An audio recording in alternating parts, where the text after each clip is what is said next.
థియేటర్కు ఉన్నది ఒకటే దారి. ఈ దారిలో ఇంతమంది వేలాది మంది అభిమానులు వచ్చినప్పుడు మేము కంట్రోల్ చేయలేము, వద్దు అని తిరస్కరించారు.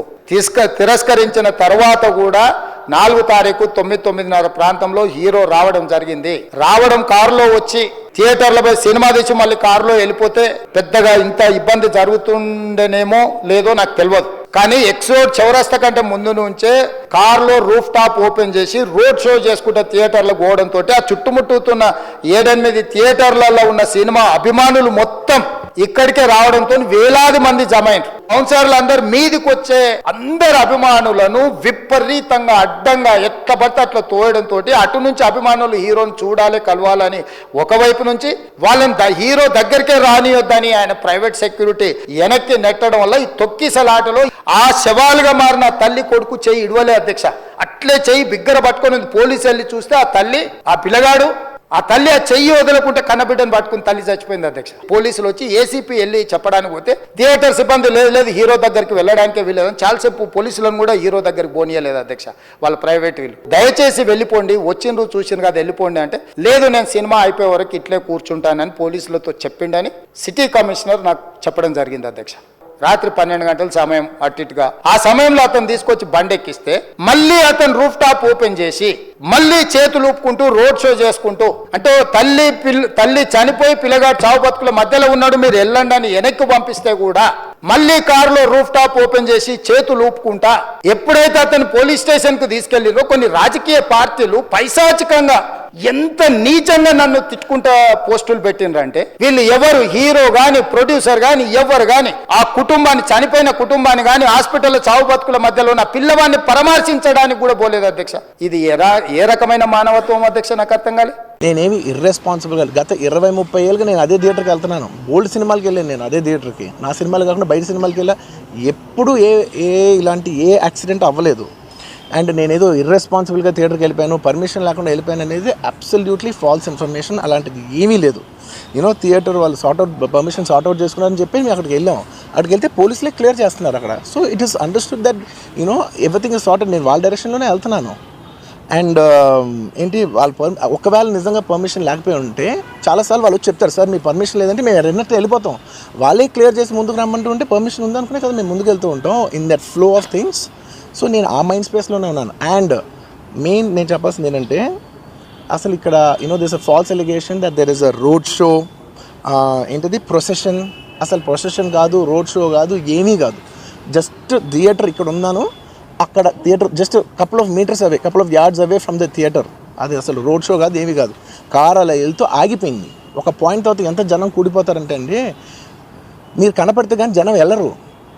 బౌన్సర్లు కానీ ఎవరన్నా పోలీస్ కానీ అందరూ అడుగుతారు సార్ మీరు ఒక్కసారి వేవ్ చేసాను సార్ వాళ్ళు వెళ్ళిపోతారంటే మేము మామూలుగా ఎప్పుడు బయటకు వచ్చి అందరికి వేవ్ చేస్తాం. అది నేనే కాదు, ఎనీ లీడర్ ఎనీ సెలబ్రిటీ ఎవరైనా అడగండి, మనం వేవ్ చేస్తేనే వాళ్ళందరూ జరుగుతారు. ఓకే చూసాం సాటిస్ఫాక్షన్ ఉంటుంది, అప్పుడు దే స్టార్ట్ మూవింగ్ అవే. ఆ దీని మీద చేశాను. And it's also respect. ఇంత వేల మంది చూస్తానికి వచ్చినప్పుడు నేను నా కార్ లోపల టెంటెడ్ కార్ లోపల దాక్కుని కూర్చుని ఉన్నా. బట్ అంతమంది అంతమంది వచ్చినప్పుడు వాళ్ళకి ఏం కావాలి? హీరోది ఒక గ్లిమ్స్ కావాలి అంతే. అది కూడా ఇవ్వకపోతే నేను ఎంత యారగెంట్ కింద ఉంటుంది. ఇంతమంది ప్రేమ చూపిస్తే నేను కాలు కూర్చున్నారులే అనుకుంటాను నేను. నేను బయటకు వచ్చి ఒక్కసారి వాళ్ళందరికీ థ్యాంక్ యూ ప్లీజ్ పదండి ఇలా అంటుంటాను. మీరు చూడండి నా జస్టిస్ అని చూడండి. ఇలాంటే ఇలా పదండి అంటే నేను చెప్తేనే వాళ్ళు వెళ్తారు. అది పోలీసులు కానీ బౌన్సర్ కానీ అందరూ మేనేజ్మెంట్ అందరూ అడుగుతారు సార్ మీరు చెప్తేనే వింటారు, ఒక్కసారి మీరు చెప్పండి అంటే మేము వచ్చి బయటకు వచ్చి ఇలా వేవ్ చేసి ఇలా అంటే వాళ్ళందరూ జరుగుతుంటారు. That is how we went into the theatre. And థియేటర్కి వెళ్ళిన తర్వాత what I wanted to say is that there's a misinterpretation అనుకోండి, misinformation అనుకోండి, false information అనుకోండి, ఏమనుకోండి. It is no road show, it is no procession. Just థియేటర్కి వెళ్తుంటే జనాలు ఎక్కువ బయటకు వస్తే జస్ట్ అలా వేవ్ చేసి మళ్ళీ లోపలికి వెళ్ళిపోయి మళ్ళీ థియేటర్ లోపలికి వెళ్ళిపోయాం. అండ్ థియేటర్ లోపల మీ సినిమా చూసిన కొంచెం సేపటికి సార్ నా వర్క్ అసలు ఏ పోలీసు కానీ ఎవ్వరూ నాకు వర్క్ అసలు నన్ను కలవలేదు, నాతో ఏం చెప్పలేదు. నాకు చెప్పిందల్లా అది పైగా మా మేనేజ్మెంట్ సైడ్ నుంచి వాళ్ళు మా వాళ్ళు వచ్చి చెప్పింది ఏంటంటే సార్ బయట ఓవర్ క్రౌడ్ అవుతుంది, మీరు దయచేసి వెళ్ళిపోండి అని చెప్పారు. వాళ్ళ పోలీసు వాళ్ళందరూ బయట చాలామందికి ప్రాబ్లం అవుతుంది సార్, ఓవర్ క్రౌడ్ అవుతుంది మీరు వెళ్ళిపోండి అంటే నేను వెళ్ళిపోయా. సినిమా స్టార్ట్ అయిన కొంచెంసేపు నేను వెళ్ళిపోయా. నేను మా వైఫ్ అందరూ మేము బయటకు వచ్చాము అంతే. నాకు అసలు ఆ తర్వాత నెక్స్ట్ డే నాకు తెలిసింది ఒక లేడీ ఇలా ఉందంట, కళ్ళు తిరిగి పడిపోయిందంట, ఆ తర్వాత ఆవిడ పాపం చనిపోయిందంట, ఇలా ఒక కిడ్ ఉన్నాడు అంటే నేను షాక్లో గురయ్యా. అంటే నాకు తెలీదు అసలు నెక్స్ట్ డే వరకు నాకు అసలు తెలీదు. I had no idea.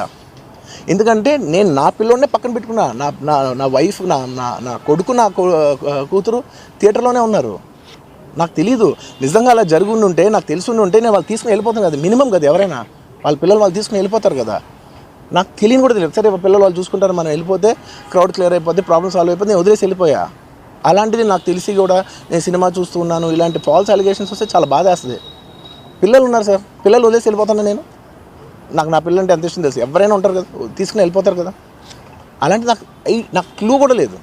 నేను ఇంటికి వెళ్ళిపోయిన తర్వాత నేను వెళ్ళిపోయిన నెక్స్ట్ డే నాకు మార్నింగ్ తెలిసింది చనిపోయారంటే షాక్ అయ్యాను నేను. షాక్ అయ్యి ఇమీడియట్గా నేను బాస్కి ఫోన్ చేశాను, మా బన్నీ వాసుకు ఫోన్ చేసి, వాసు ఇమీడియట్గా హాస్పిటల్కి వెళ్ళి వాళ్ళ కలు, నేను వస్తానంటే సార్ నేను మొత్తం అక్కడ వెళ్ళి సెట్ చేసి వస్తాను, వాళ్ళందరూ ఎమోషనల్గా ఎలా ఉన్నారు ఏంటో మనం ఫస్ట్ చెక్ చేసుకున్న తర్వాత మీరు దిగాలి, ఒక నిమిషం ఆగండి సార్. వెళ్ళిపోయిన తర్వాత వాసు నేను వస్తానంటే సార్ మీరు రావద్దు ప్లీజ్, దయచేసి మీరు హాస్పిటల్ రావద్దు, ఇక్కడికి గందరగోళం అయిపోద్ది. నేను నైట్ మీరు థియేటర్కి వెళ్ళారు, ఇష్యూ అయింది, చాలా ప్రాబ్లం అయింది. ఇప్పుడు మీరు హాస్పిటల్కి వచ్చి మళ్ళీ ప్రాబ్లం అయితే మాత్రం సార్ చాలా ప్రాబ్లం అవుతుంది సార్. నేనే వాళ్ళని కొంచెం వాళ్ళ రిచువల్స్ అన్నీ అయిపోయిన తర్వాత మీ దగ్గర తీసుకొస్తానని చెప్పాడు. ఓకే అని వెయిట్ చేసేసరికి ఇమీడియట్గా ఏం చెప్పాడు, సార్ ఏమనుకోవద్దు, వాళ్ళు మీ మీద కేసు ఫైల్ చేశారు, ఇప్పుడు మీరు వాళ్ళు కలవడానికి లేదంటే నేను మా లీగల్ టీం అదేం పర్లేదు వాసు నేను వచ్చేస్తాను. నేను కొంచెం మూర్ఖంగా మాట్లాడుతుంటే సార్ మా లీగల్ టీం చాలా స్ట్రిక్ట్గా చెప్పింది, sir they filed a case on you, మీరు ఇప్పుడు వెళ్తే legally it is not right thing to do, please don't go అని చెప్తే అప్పుడు ఆగాల్సి వచ్చింది. సార్ నాకు ఒక్కటే విషయం చెప్తా సార్, ఎవరో వైజాగ్లో చనిపోతేనో